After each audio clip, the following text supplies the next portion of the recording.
নমস্কার। আজকে এনেছি এই গরমে অত্যন্ত উপাদেয় ও স্বাস্থ্যকর একটি পদ, পাখালা ভাত বা পাখলা ভাত। এটা খেলে শরীর মন দুটোই ঠান্ডা হয়ে যায়। এটা সাধারণত উড়িষ্যা, আসাম এইসব অঞ্চলে খাওয়া হয়। এটা বানানো যেমন সহজ, উপকরণও লাগে খুব কম। আগের দিন রাতে ভাতে জল ঢেলে রেখেছিলাম, মানে পান্তা ভাত আর কি। আজ সকালে তাতে দিয়ে দিলাম একটু ঠান্ডা জল, টক দই ও পরিমাণ মতো নুন। এবার মিশিয়ে নিচ্ছি। এবার দিয়ে দিচ্ছি পেঁয়াজ ও কাঁচা লঙ্কা কুচি। এবার সর্ষের তেল গরম করে তাতে দিয়ে দিচ্ছি শুকনো লঙ্কা, গোটা সর্ষে ও কারি পাতা ফোড়ন। এবার এই তেলটা দিয়ে দিচ্ছি টক দই মেশানো পান্তা ভাতে।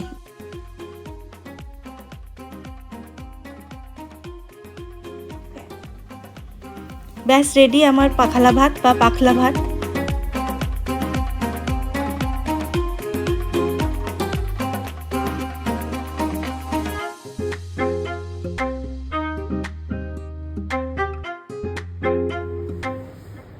দেখো আজকে একটা নতুন রকমের ভাত বানিয়েছি, পাখালা ভাত। মেনলি এটা উড়িষ্যায় খায়, উড়িষ্যার ডিশ। আর সাউথেও নিশ্চয়ই খায় পাখালা ভাত। পাখলা ভাত বা পাখালা ভাত মেনলি দই ভাত আর কি। কি কি আছে এর মধ্যে? এটা তো ওই জল ঢালা ভাত, পান্তা ভাত, সঙ্গে দই আর কারি পাতা, সর্ষে, কাঁচা লঙ্কা, শুকনো লঙ্কা, এটা ফোড়ন দেওয়া। ভালোই লাগছে, এটা অন্যরকমের টেস্ট বেশ। আমাকে দাও একটু, দেখি তো কেমন। পেঁয়াজিটা খেয়ে নাও, খেয়ে নাও পেঁয়াজিটা। ও বাহ, তুমি একটু খাও।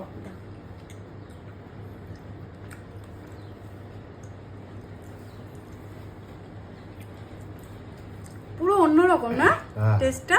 খুব ভালো। মাঝে মাঝে বানাবে। গরমে শরীরটা ঠান্ডা হয়ে গেল। হ্যাঁ, হ্যাঁ, কিচ্ছু লাগে না, শুধু খেলেই হয়।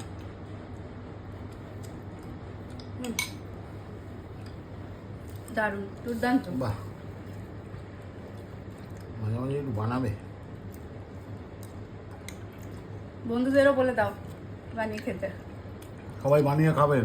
রেসিপিটা ভালো করে শুনে নিচ্ছেন তো, কী কী দিয়ে করতে হয়, কী করতে হয়, বানিয়ে খাবেন, ভালো লাগবে গরমের সময়। এটা অন্য extra ordinary, tata beautiful. Tata tata.